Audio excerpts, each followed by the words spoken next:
परिवारमा एकजना रोजगार हुनुपर्दछ। त्यो खालको नीति हामीले अपनाउनु पर्दछ। बन्द गरिएका उद्योगहरूलाई पुनः सञ्चालन गर्ने साथै नयाँ उद्योगहरूको स्थापना गर्ने नीति तथा कार्यक्रम सरकारले ल्याउनु पर्दछ भन्ने ध्यान आकर्षण गर्न चाहन्छु।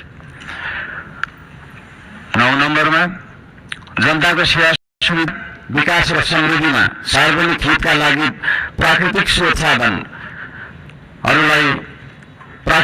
साधन ढुङ्गा गिटी माटो खोला नाला खानी खनिज वन जङ्गल जस्ता स्रोत साधनका सदुपयोग गर्न पाउने गरी सहज किसिमको चाहिँ नियम कानुन बनाउनु पर्दछ। कहीँ कतै हामी हुन्छ म सक्छु अब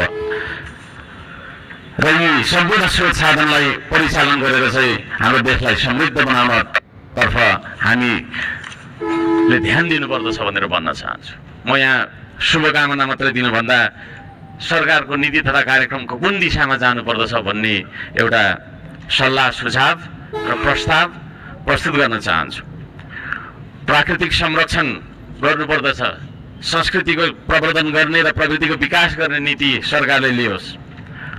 सुशासनका निम्ति भ्रष्टाचार तपाईको चाहिँ अन्त्य गर्ने, निष्पक्ष मितव्ययी पारदर्शी जवाफदेही दूरदर्शी परिपक्व र दीर्घकालीन कामहरू गर्नेतर्फ सरकार अगाडि बढ्नु पर्दछ।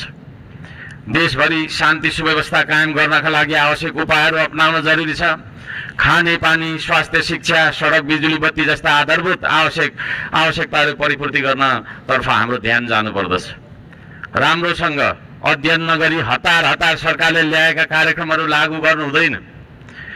कुनै निर्णय गर्नु अघि तपाईको प्रतिपक्षी दलहरूसँग सल्लाह गरेर सबै पक्षको उचित सल्लाह लिएर चाहिँ सरकार अघि बढे।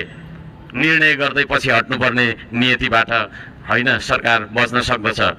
अहिले भर्खरै